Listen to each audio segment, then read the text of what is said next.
Di sudut penjara, ada tahanan misterius seperti ini. Dia merendam jeruji besi penjara dengan keringat setiap hari. Di penjara selama 18 tahun. Dia sangat gigih. Hampir tidak pernah berhenti pelatihan. Sikapnya yang penuh dengan kemarahan. Dan yang tato yang ada di perutnya. Sebuah pola elang yang tidak banyak diketahui. Tidak ada yang tahu seberapa jago orang ini. Bahkan penjaga penjara harus berjongkok saat berbicara dengannya. Dan dengan pelan-pelan. Hari ini, pria itu dibawa oleh polisi ke lokasi misterius. Kemudian mengeluarkan sebotol cairan misterius. Untuk dilihat olehnya, wajah pria itu segera berubah setelah melihatnya.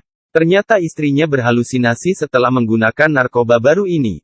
Kemudian melompat dari lantai 80 dan langsung meninggal di tempat.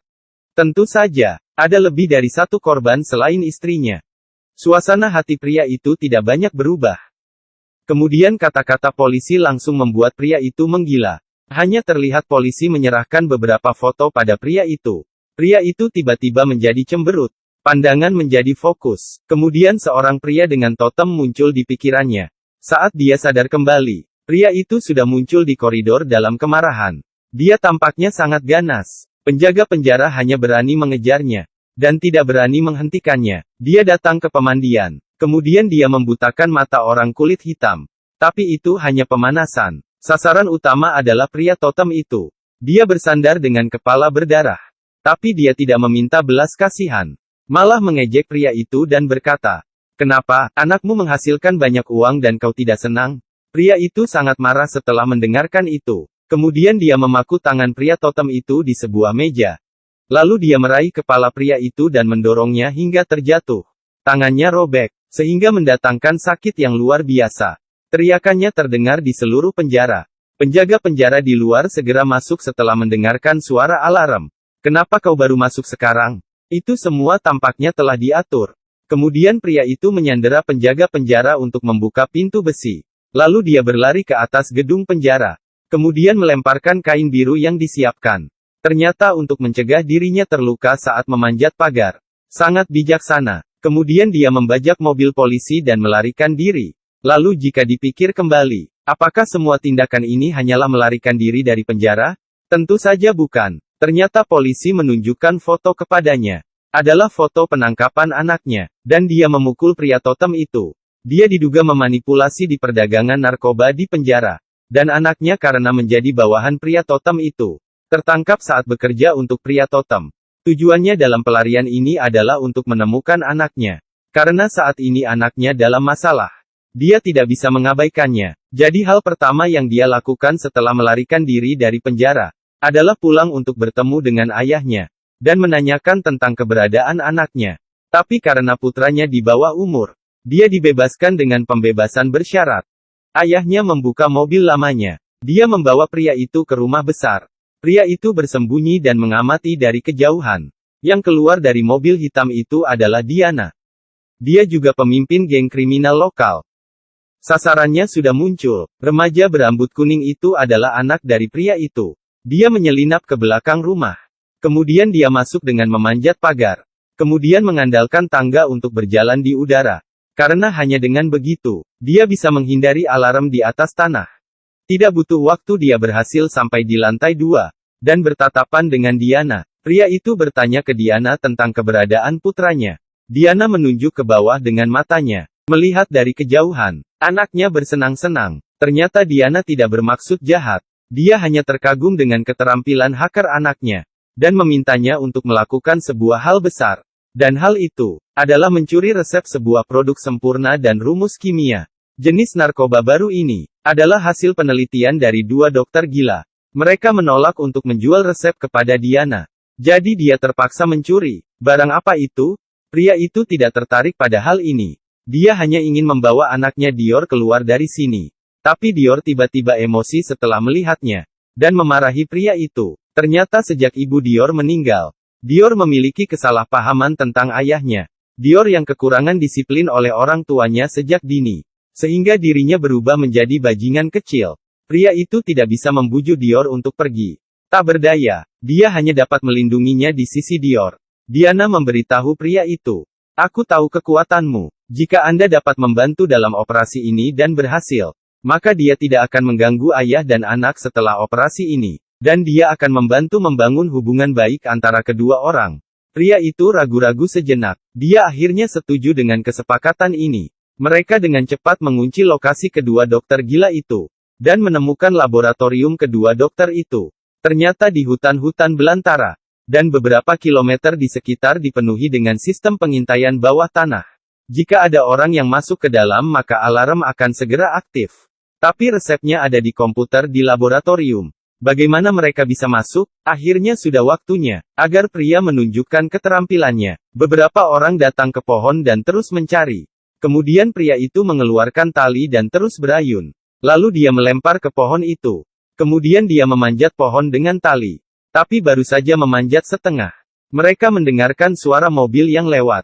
Pria itu tergantung di udara dan tidak berani bergerak. Apakah mereka sudah diketahui? Tidak, ternyata hanya orang lewat. Pria itu kemudian terus memanjat. Saat dia sampai di puncak, dia duduk di antara dua pohon.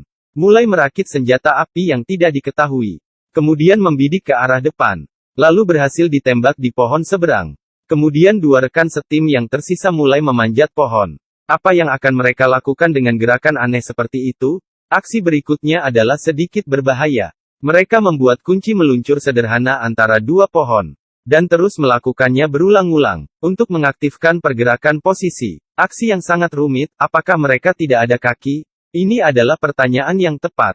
Jangan melihat hutan di sini. Beberapa kilometer di dekatnya ditutupi dengan sistem pengintaian bawah tanah. Jika mereka menyentuh tanah maka alarm akan langsung menyala. Di sisi lain, dua pria misterius sedang bermain game. Salah satu pria berkata kepada temannya, dia memiliki firasat yang tidak baik.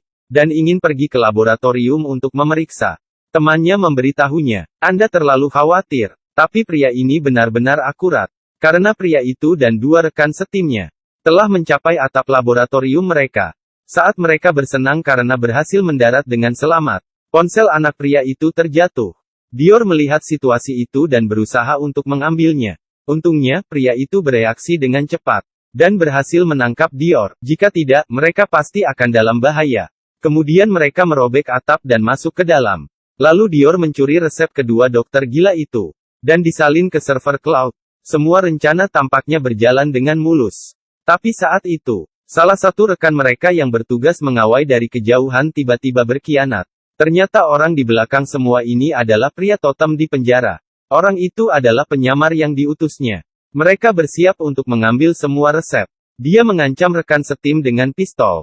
Agar dia untuk menyerahkan rumus yang baru saja diunggah oleh Diana. Tak disangkap sebelum mereka bertindak. Diana diam-diam mengubah kata sandi cloud-nya. Tidak ada yang tahu apa kata sandi saat ini. Pria itu sangat marah. Dia berkendaraan masuk ke dalam hutan untuk mencari Diana. Dan dia ingin memaksa untuk mendapatkan kata sandi. Tapi dia malah menyalakan perangkat alarm di bawah tanah. Dua dokter itu langsung tahu. Mereka naik sepeda motor segera pulang. Mereka sangat akrab dengan hutan ini. Meskipun pria itu terlebih dulu sampai di lokasi.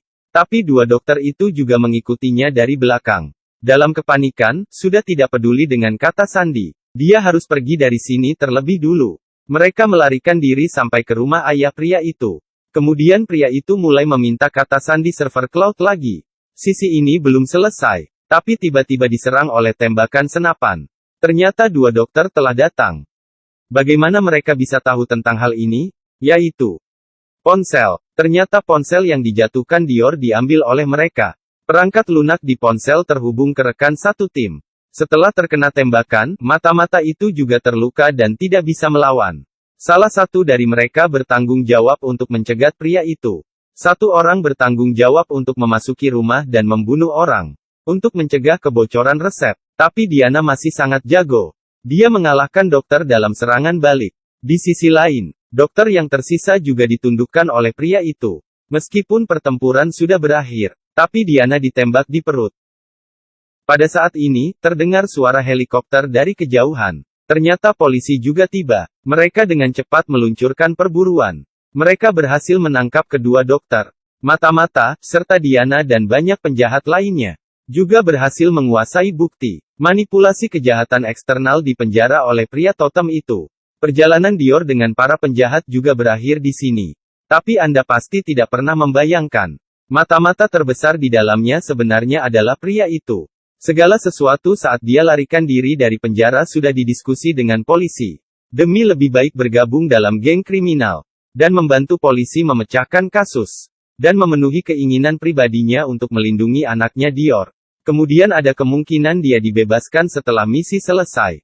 Sehingga bisa hidup bahagia bersama anaknya. Mereka juga memasang chip pelacak di lengan pria itu. Sebelum dia melarikan diri. Itu sebabnya kenapa polisi bisa datang begitu cepat. Untungnya, semuanya berakhir dengan lancar. Pria itu menasihati anaknya Dior. Minta dia untuk menyerahkan kata sandi cloud kepada polisi. Dior tanpa ragu untuk mengatakan ya. Karena tidak ada resep di server sama sekali. Dia tidak mengunggahnya sama sekali. Namun dia menghapus semuanya dengan permanen. Ratusan halaman resep tidak ada yang bisa mengingatnya. Resep untuk membahayakan orang lain juga menjadi masa lalu bagi mereka. Perselisihan ayah dan anak. Juga karena misi ini akhirnya berakhir dengan damai.